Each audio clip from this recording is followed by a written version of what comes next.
Oh, hi, podcast listeners. There's many ways you can listen to the Real Nerds podcast. You can subscribe on iTunes. You can also subscribe on Stitcher Radio. You want to send us a Twitter message? You can do that. It's so easy, at Real Nerds. Like us on Facebook, Real Nerds Podcast. You can visit our website, realnerdspodcast.com, where there'll be a lot of articles for you to not only read, but to listen to our previous shows. Do you like your stories told through pictures? Then you can also follow us at Real Nerds on Instagram. You can also call us, 720-6nerds5. Thanks for listening and enjoy the show. Camera, action! Well, a real nerd knows who shot, and a real nerd can follow the plot, and a real nerd can... talk film! I'm sorry. Take it outside.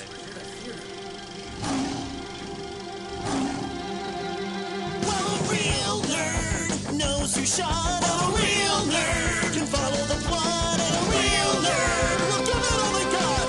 Lights, camera, action! Real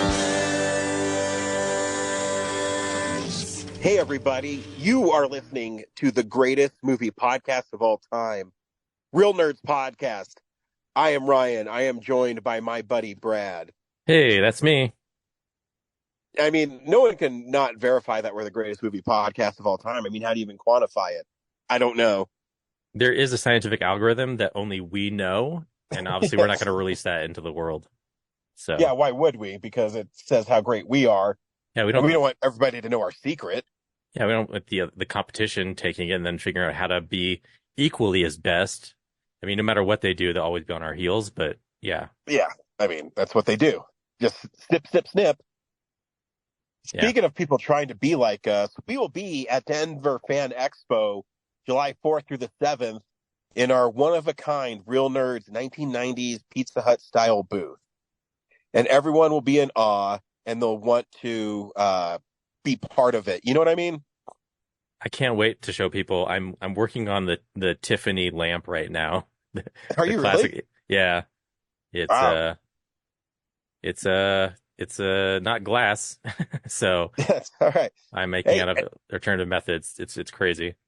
And I did something too, and I'm hoping it's going to be here. I ordered the pizza cologne. See, Wait, it smells good. you did? Yeah. So did I. Did you really? Fuck. Is it Maybe the? mine's taking longer because there's only one left and you ordered it. I Mine's got- on Where'd you get yours? Amazon. Oh, is it the Demeter company sent? Let me look real quick. It's Because I found Yeah. that one for $3 on this like other site. They were clearancing it out. It smells like a margarita pizza that has been out for a while. oh shit. So maybe I should just cancel mine then. Yeah, Maybe. mine's the Demeter one. Yeah. The essential oil, right? Yep. Well, mine's a Okay. cologne. Is yours just like a spray? Yeah, it's called Pizza Or- Roll Perfume Oil.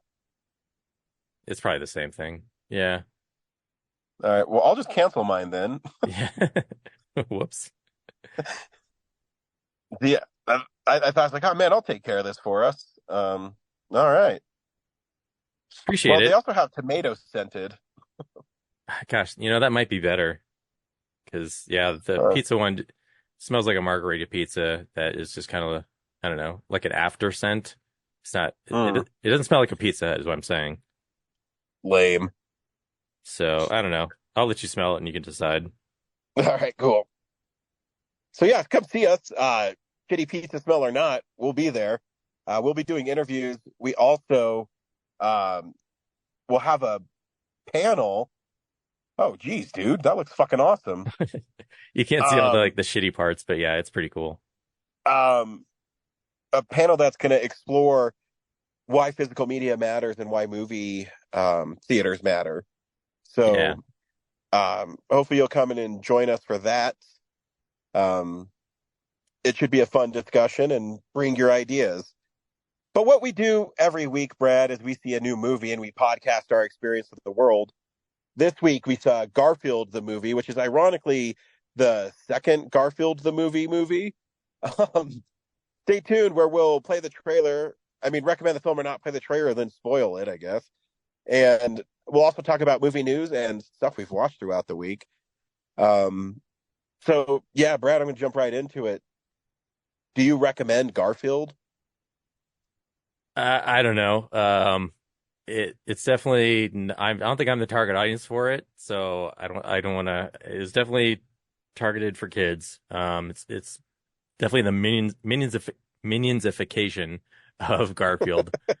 I did not enjoy it myself. I wouldn't say it's like horrible, but it's just there's just it's not. There's just nothing there for me. Gotcha. Yeah, me either. I thought it was horrible. In fact, it's one of my least favorite movies of the year, just because it doesn't feel like Garfield to me. You put the minionsfication of it, and that's a perfect way to describe it. Here's the trailer for Garfield. Wait here, Junior. I'll be right back.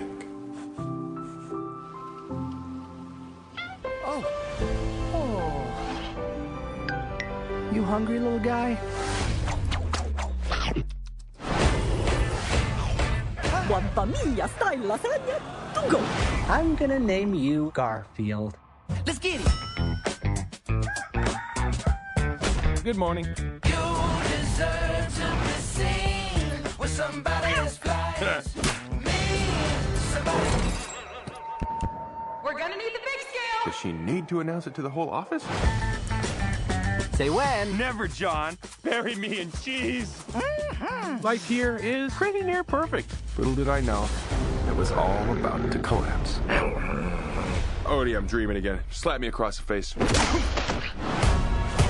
I think this is a case of mistaken identity. You must be looking for another gorgeous, lovable kitty cat. Big bag hunter with the she got a big bad drop it. Come on, Junior. You. Huh? This is Vic, my father. Welcome back, Victor. Listen, I need your help. Get them! I haven't seen you for years, and when I do, you're on the run from a deranged cat. We need to toughen you up. Hey, I know tough, Vic. You've obviously never been in an Olive Garden that's run out of breadsticks. Follow my lead. Oh, cheddar. Probably one of my top 26 favorite cheeses. My orange tabby and my dog are both missing. Your call is very important. There are 1,046 people ahead of you. Drop them now! We have to go save my dad. Oh, that cat's a goner. You think you can battle these villains on your own? If I don't make it back. Tell my story. Part of me wants to help him. No, this is how he learns. No, please, no. Ow, it's so hot. Ow, it's really hurting. Ow, ow, ow. You saw nothing. Hey, Brad, have you ever wanted Garfield to be in a heist movie? Well, you're in luck, because not only is he in a heist movie, but he's in app drone ordering pizza food movie, and he's not really a lazy cat in it. That's my first thing is like, this Garfield is quite active and not lazy. Yeah. Then, And it's, so yeah, really, the story is he's abandoned by his father. He sees John at a pizza place in town. He's adopted by John because he fed him pizza, and now he just eats all the time. fed him pizza, not lasagna. But yeah, I mean, lasagna makes some appearances in it, but it's not like his go-to. You know what I mean? The thing we've grown up knowing is his absolute favorite is not Yeah. the thing that is a catalyst for him being a glutton. I don't know. It's just, I don't understand. So this lactose dairy is now some sort of Disneyland of a dairy farm. I don't know what's going on. It's a manufacturing facility / amusement park or something. Yeah. And this other cat, Jinx, I guess, went to town to get like on American Idol and failed. And then I'm not quite sure what Vic did to piss her off. Yeah. Vic is Garfield's dad. I really liked actually his dad's story about him not being able to provide for Garfield and seeing that he had a better chance at a great home with John, but he still cared enough to see him every day. I thought that was kind of a cute little side story, you know? Yeah, that's the one reason why I didn't score it as low as you did. Is like, well, that's a good thing for kids to watch right there. You know, that's the only part that's like not so nonsensy. Yeah. But you know what, Brad? I don't think we're the right audience for this. So I enlisted some help. I was gonna say, I think there's someone out there that can really dig deep into what, how, get into the nuance of what we're missing in this incredibly intelligent movie. Yes. So here's my interview with my son, and he's going to tell us all about why Garfield is a great movie. Hello, everybody. I'm cheating because Brad and I do not know how to talk about the Garfield movie. So I brought a really special person to talk about it. My buddy, my son, Kellen. Kellen, say hi. Hi. So, Kellen, Daddy didn't really like the Garfield movie. Tell me why you like the Garfield movie. I mean, I watched the show. It's on Netflix, and it has, like, his dad abandons him in an alleyway as he's trying to get food from a garbage can, and the chef keeps, like, trying to get him away. And then he finds John and Odie, and he always orders, like, 1,000,000 pizzas and lasagna. He loves lasagna. There's even a scene where he says, "Oh, and if you have young children in the room, that would be a good time for them to leave." As before, he says, the eating you're about to see is not going to be pretty." It's an awesome movie. Why is it awesome?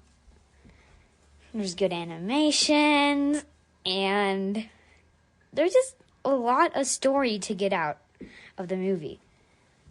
There's Vic, isn't a character, Garfield's dad, and there is this, I forgot the name, but there's this white cat that's like pretty much wants him dead, trying to make him steal 4 quarts of milk for 5 years.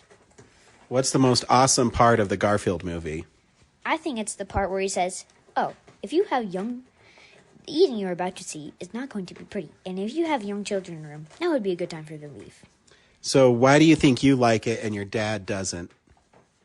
Well, I think the animations are good, and it's done by an actor from Jurassic Park. Who's the actor? Christopher. And in Jurassic Park, he does Owen.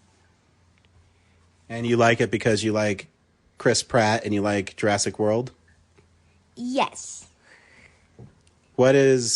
So why do you like Garfield so much? And he's just like a fat, lazy cat, loves lasagna, doesn't catch mice. John says, "Garfield, get that mouse." Runs right by him, he doesn't care because it's his friend. Garfield has friends with mice. So now I want to say one last thing. Brad, you're stupid because you don't like Garfield. Oh, I want to say one last thing. Dad and Brad, you're stupid because you don't like Garfield. Whoa! My own son called me stupid. I can't believe it. Well, Kellen, thanks for being on my show. Is there any last thing you want to say? Garfield hates Mondays. All right. Now back to the regular show. Oh, son, you are just one silly kid. I never saw it that way. Yeah. I mean, completely turned pretty around. in-depth. He hopefully changed you around. Yeah, I just missed all that subtext, and he caught it. That's impressive. Yeah. It's pretty impressive, when you think of someone who's only 9 years old and he sees not just the orange in Garfield, but the orange in society. I don't even know what the fuck that means. Hey, here's the big news story of the week. It's real news. Brad, you had a screening of your masterpiece, Jean-Claude Van Damme's Damn Van, at the Esquire, along with a bunch of other films from friends. How did that go? It was fun. The mistake I made was filming a short film before and after it. So it it's the runtime was like an hour and 50. So with my intro, I was like, okay, and when the movie's done, y'all need to get out of here. So get the fuck out. yeah, no mingling in the lobby, even though that's exactly what we should have been like enjoying. But yeah, and it was like a mad dash to shoot the stuff we did. It was crazy. Like, yeah, it's been a crazy week. But you had fun, right? Yeah, I mean the screening was fun. Filming was stressful. On top of the fact that I haven't had my car this week, so it's just oh shit, is it getting fixed? It did, yeah. It was overheating, and apparently it was just missing coolant, but it took 2 places to figure that out. So, oh shit, yeah, and so I had to rent a large car, which is really hard to do because they don't have enough of those, and then I had to fit all the gear in for Wednesday. Yeah, it was Anyway, it was fun. Nonstop. Though. Yeah, good. People seem to enjoy it, and hopefully their dreams were realized. Nice. And I missed this news story, but I guess you have one for me. Yeah, I read today that Sony Pictures has acquired Alamo Drafthouse since apparently the Paramount decrees were ended in 2020. So I guess the studios are just going to own the theaters they exhibit at now, and I think that's a bad thing. Yep. What do you think? Well, as long as they still allow Drafthouse to be who they are, I think it'll be okay. I mean, I guess the only thing you have is you have the financial support of a huge movie studio to, backing you. I was trying to think, has there ever been, like in our modern history, a time where a big company has bought out a cool little thing and it's stayed cool? I can't think of anything. Not when you say it like that, Brad. No. Yeah. Like I mostly think it's bad because like, okay, so now like something like Warner Brothers, they're gonna be like, oh, well, we got to buy a chain. So they'll buy out Regal or Disney will get AMC. And then suddenly they're screening their movies and getting 100% of the tickets and ticket revenue. And then the indie films have to go where and pay like huge fees to screen at their theaters. And maybe they go to Landmark instead, but like Landmark can't stay afloat without paying for Sony's and Warner Brothers' movies. So it just seems like the beginning of the end exhibition, I think. Well, I mean, they only have themselves to blame because they poured all their money into streaming. So yeah, but it's sad that like to fix it, they're gonna like ruin something else. Yeah, well, I mean, I guess we'll just hope that it doesn't go that way. Yeah, I mean, when they announced it, they said like, "Oh, the guy who's like running it now, he's still in charge, and he's gonna have a little more power up at the studio level." But yeah, that's just PR, I think. 6 months from now, they'll be like, "He's out." Shareholder meeting. This cool stuff isn't now making you can us see millions. all your favorite Columbia Picture films at Alamo Drafthouse. Yeah, we've 6 of the 10 theaters have Bad Boys Ride or Die. Yeah, taking up all the screen theater time. 1 is Ghostbusters. Theater 2 is Spider-Man. Yep. And theater 3 is all the Bad Boys, 24 hours a day. Garfield. Oh, that's right. That is a Sony one too. Yeah. All right. Well, I mean, it's bound to happen. So, but, like I said, maybe Sony is like, you know what? Because Sony also is distributing Disney films on physical media starting soon. So maybe they're just trying a new way to generate revenue because they don't release movies like the other studios do. Yeah, we'll see. I don't know. But yeah, it's an interesting development. That it's like the first domino. We'll see how it goes. We watch movies throughout the week in a segment I call What We've Been Watching. So, this is the stuff we've been watching. Brad, what'd you watch this week? A lot of things. I'll just burn through them really fast. I watched the Care Bears movie. Oh, cool. Yeah, that's a 80s relic. It was charming to sit there and just like the animation style and the I guess performances. Like it just took me back to a time where like being nice to people was like encouraged. It wasn't like a 0-sum game for everything. Yeah, so that was cute. And then Shout Factory put out some like new Blu-ray pre-orders, and one of them was Last Unicorn. So I was like, is this the other one I want to get so I can get the free shipping when I buy Death to Smoochie? And so yeah, I watched that and I was like, man, this is not the movie I remember. Yeah, wasn't it on one of Corinne's film explosions, I think? Yeah, it's just like kind of like a vignette, like they kind of go from place to it's the Rankin and Bass animation. Yeah, it's just this unicorn who I forget what her motivation is, but she turns into a human at one point and yeah, it's kind of doesn't want to be human and then has to find her way back. Yeah. Anyway. I watched the South Park, the end of Obesity. It's fine. Not it just didn't have like really. I didn't think it had really sharp jokes. Like the best part is the finale when there's like this huge action, like Mad Max Road Warrior style chase. When they're running the obesity drug across state lines or something. That was cool because it's like the animations are really top notch, but everything else is just like okay, yeah, it's kind of tired humor. Yeah, the last few, because they just do those specials now. I wonder if they've gotten out of a groove of, having to do it weekly and keeping their minds fresh. Yeah, because these are like movie versions, so they're extra long, and then they're probably making these while they're making the weekly show. It's just like, I don't know, the satire just wasn't that interesting to me.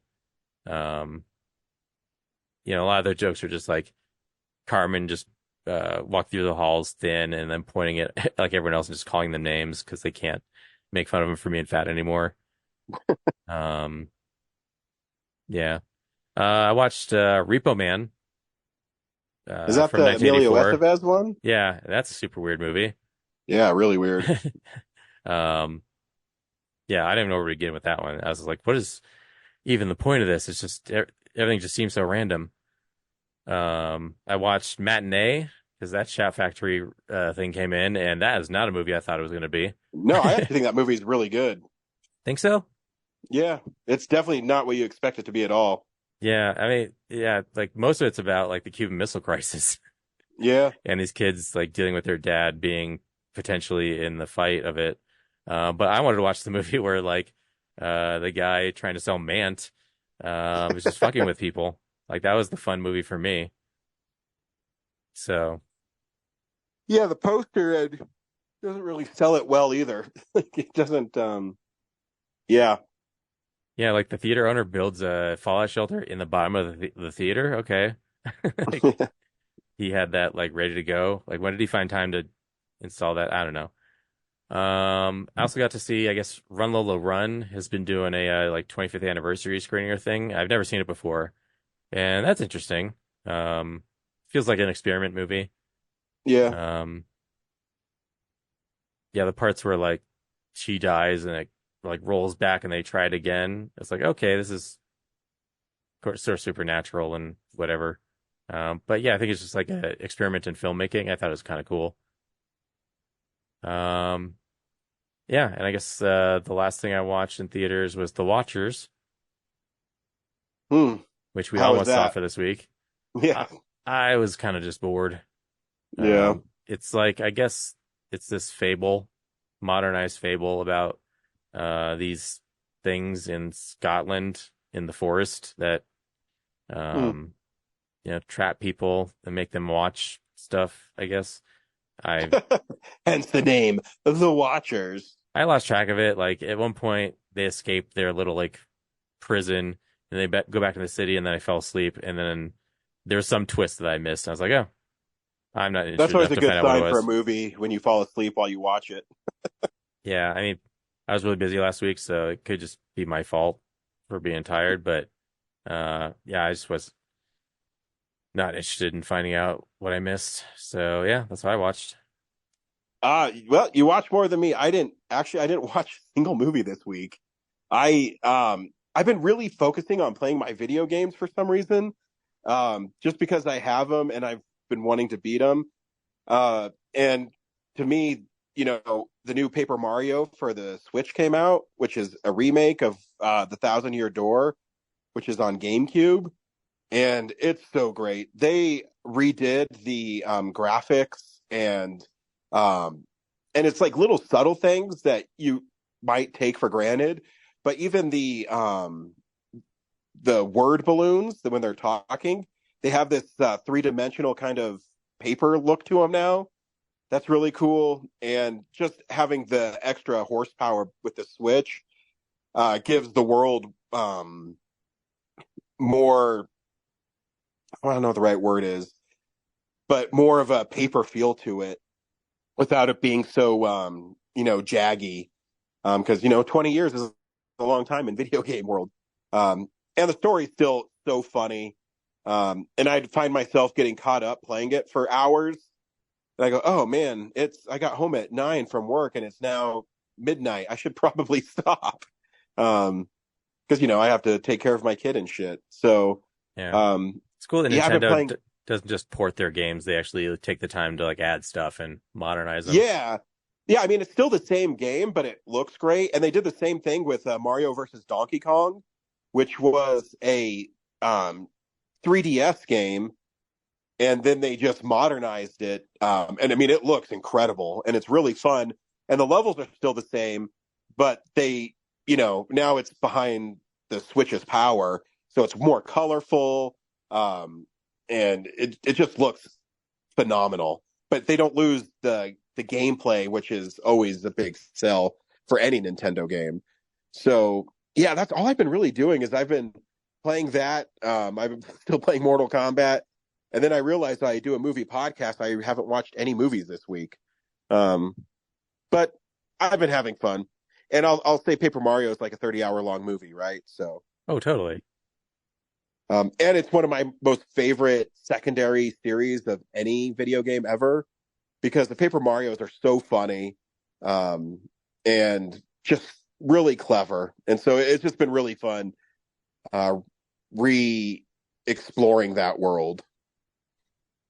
Yeah, when I have some free time, maybe in August, I want to dive back into, because I still haven't like beat Tears of the Kingdom.